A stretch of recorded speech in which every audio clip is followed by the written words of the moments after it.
What's going on, everybody? Diallo Ricks TV back with another video, and in today's video we'll be discussing this article that was written on Bleacherreport with the headline reads, "Don't forget LeBron James behind the scenes role in Lakers blame game." Okay, and that's all that we ask. That's all that we die-hard Laker fans, not the die-hard Bronxexuals, the Los Angeles LeBrons. Like, this is what we ask. Accountability. That's all we ask for on the part of LeBron James' side. Now, when Russell Westbrook, and I still call him Westbrook from time to time, when Russell Westbrook took those shots and he missed, LeBron James should have been the first person, or when they was like, no, don't shoot, and he missed, that could really kill a player's confidence. Like, really, like, you could literally see his confidence just leave his soul when he shot that shot. And then just imagine you as a person, you're a human being. You that's watching this video, you're a real person. So you deal with emotions, you deal with these feelings. So just imagine the entire world is against you and making fun of you. You're the butt of every single joke.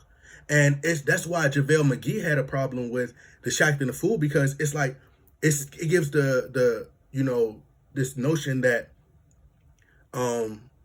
this perception that everything that you do is like you're clumsy. That's the type of player you are. It puts you in a box and make it seem like, other teams would be like, oh, no, let me stay away.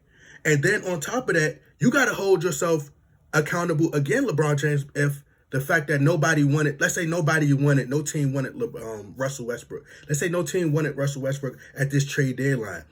You guys are to blame for that. The Bronxexuals, the guys in the media, y'all are to blame for that. Why? Because you guys trashed Russell Westbrook and dragged his name through the mud, which means that his stock went down. If anything, you would, as LeBron James, you have the power, you have the influence. That means people know you. You're one of the most popular athletes in the world. If you praise Russell Westbrook and you go out there instead of getting all these numbers, because what LeBron James does is get all these numbers, people not looking at the fourth quarters, and then seeing in the fourth quarter, he's not scoring as many points as he did in the first three quarters in the previous quarters, which means somebody needs to carry this team in the fourth quarter to lift their team and carry them the rest of the way. Am I correct? That's what Kobe Bryant did. You need to will your team to a victory. And I still believe that this Lakers team could win. That's what I truly believe. I believe that this Lakers team can win. It's just that Russell Westbrook has to orchestrate and initiate the offense. LeBron James has to play in the post, and he has to direct traffic because he draws so much attention. That's what Jordan did at the latter stage of his career, operated in the post more, and that's the same thing that Kobe Bryant did. They used their footwork to extend their game, later in their career. But you're supposed to he was supposed to run over there to Russell Westbrook and put his arm around him and say, look, man, it's all right. And look to the crowd like, nah. Shook his hand like this, nah. None of that. Because y'all not about to play. This is my brother at the end of the day. This is my friend. And more importantly, this is my teammate. So you come to your teammate defense. That's what a leader does. You go out into the media and you tell them, the people that follow you, if you go against Russell Westbrook, you're going against me, because this is my teammate. And I don't want to hear no other disrespect, because they follow you as a leader and all your minions. So that's what a leader does. So it's practically, honestly, it's your fault, because you've dragged Russell Westbrook's name through the mud. So y'all are to blame.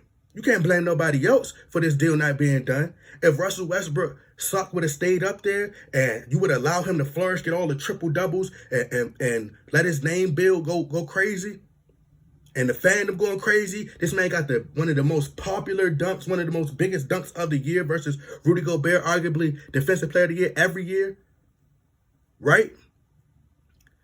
30 points in one half. That's nobody done it since Kobe. You would have let that man's stock stay up here instead of having everybody go against him, then guess what? Then you would have had more teams itching and pushing the trade. Everybody would have wanted Russell Westbrook, and you could have flipped that for Damian Lillard.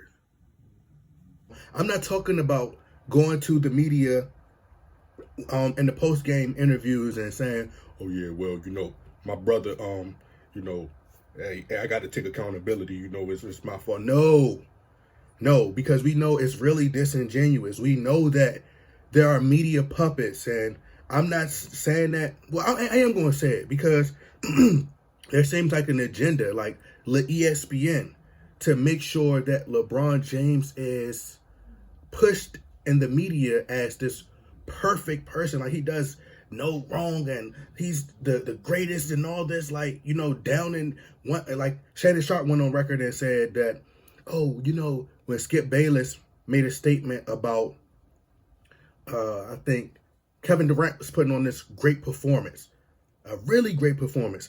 Kevin Durant was putting on this stellar performance. And Skip Bayless went on Twitter and said, "Oh, y'all watch LeBron, blah, blah, blah," right?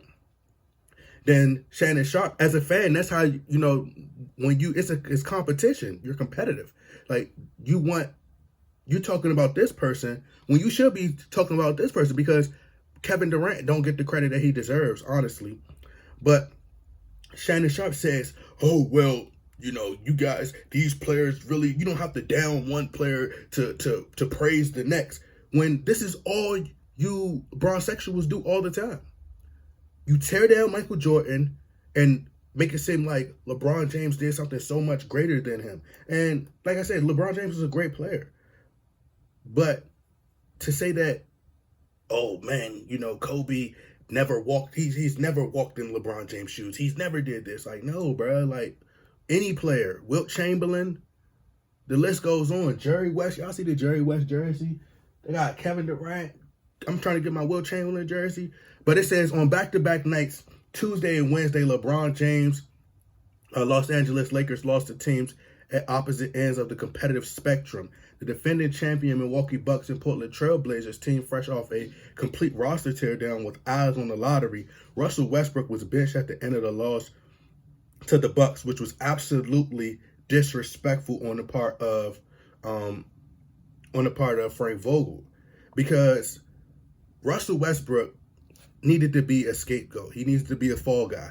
So they're going to sit him on the bench so it could take the attention away from Frank Vogel.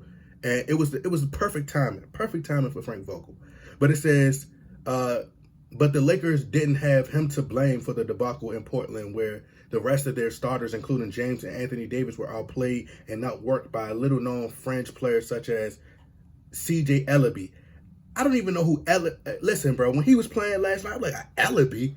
I thought that was, if y'all follow boxing and y'all know Floyd Mayweather's close CEO, his partner, Leonard Ellaby, I'm like, oh, his nephew play now? His nephew play at the NBA? So it's Keljin Blevins and Greg Brown III in a season full of rock bottoms. That 24-hour stretch was another one, but it was in many ways the logical endpoint of the past year and exactly what James signed up for. The following day at Thursday's trade deadline, Westbrook wasn't traded, which I'm happy he wasn't, and neither were any other Lakers.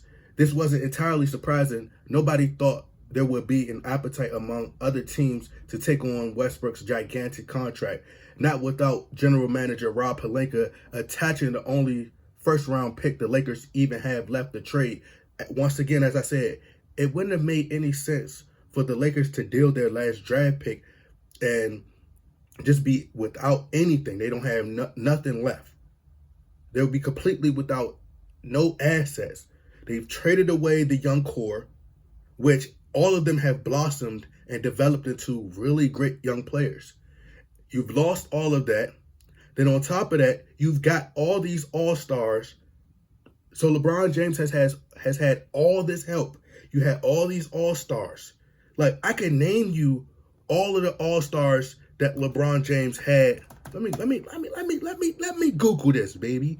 Google me, baby. Let me show you. I just want to list all of the all-stars that LeBron James had on his team since he's got to the Lakers. So there's no excuses, bruh. And this is all I'm asking for, accountability. That's all we asking for. It says this is the roster James wanted. he was heavily involved in recruiting Westbrook and pushing Pelinka to deal two important role players from the 2020 bubble title team, Kentavious Caldwell-Pope and Kyle Kuzma. Kyle Kuzma is another one who has been traded, along with capable backup center Montrezl Harrell, who's another all-star, to Washington for polarizing guard. The rest of the roster has mainly been filled out by players who are either James' closest friends, Carmelo Anthony, or clients of his, Rich Paul of his agent, Rich Paul of Clutch Sports, Taylor Horton Tucker, and Kendrick Nunn. Okay, and not to mention Anthony Davis. So there shouldn't be no blame because Anthony Davis is a part of Clutch Sports, right? And if you guys would like to read the entire article, the link is in the description box. They also highlighted how, LeBron James is talking about Cleveland and, there's all these rumors and, this discussion that's being had about LeBron James possibly heading back to Cleveland.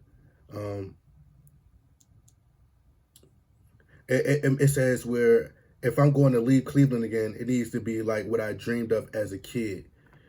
You guys can go read the full article. Like I said, the link is in the description box. So I'm gonna pull up this Los Angeles Lakers. I want you guys to see I'm gonna list off all these all-stars that they had on the team since LeBron James been here. So we're gonna go to, now remind you, let's go to, LeBron got here 2018, 2019, if I'm not mistaken, which everybody was like, LeBron James makes the team better, blah, blah, blah, right?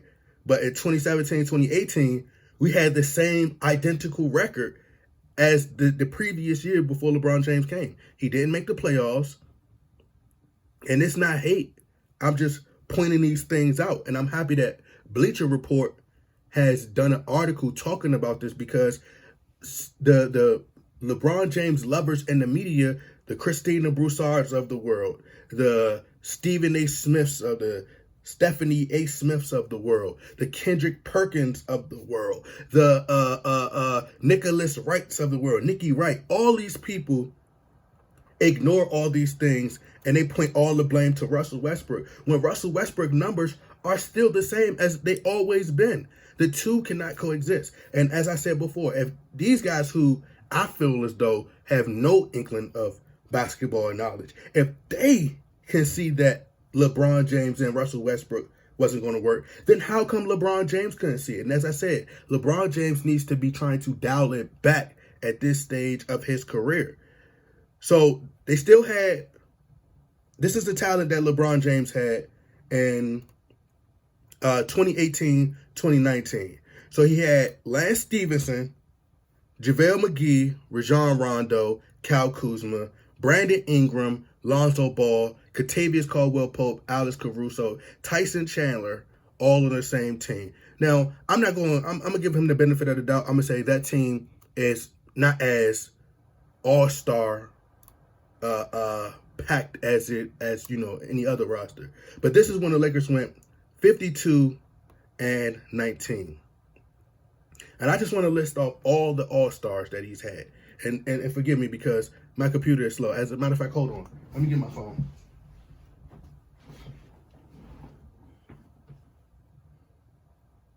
Okay, it came right up. So these are the talent that LeBron James had. Dwight Howard, Markieff Morris, J.R. Smith, Dion Waiters. Did I say Rajon Rondo? Danny Green, Troy Daniels, Avery Bradley, KCP. Like, we about to list all, these are all the all-stars that LeBron James had on his team. It's no excuse. And if you would have made a trade at the deadline, nobody would have been able to come in and would have been able to turn things around for the Lakers. There's no trade because the root of the problem is still there. And that's part of the problem is that nobody is blaming LeBron James. And anybody know that, now, I don't have kids, right? But some people say I was spoiled.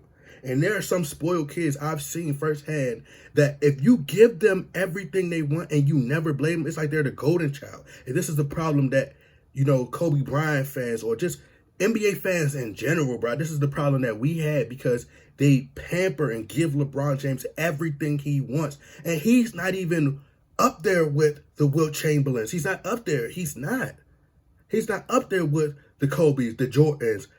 Wilt Chamberlain still has records that nobody will ever probably be able to break. This man was one of the GOATs, bruh. Kareem, like, all the numbers is just blinding you guys. But Marc Gasol, we're going to start from the top. He had Anthony Davis, Andre Drummond, Marc Gasol, Montrezl Harrell. This is all last season before trades. Let me list this off again. Marc Gasol just came off of finals, winning the NBA Finals. So you had Anthony Davis, Andre Drummond, Marc Gasol, Montrezl Harrell, Kyle Kuzma, Wesley Matthews, Alfonso McKinney, who won championships with the Golden State Warriors, or won, if I'm not mistaken. Ben McLemore, Markieff Morris, Dennis Schroeder, bruh. I'm out.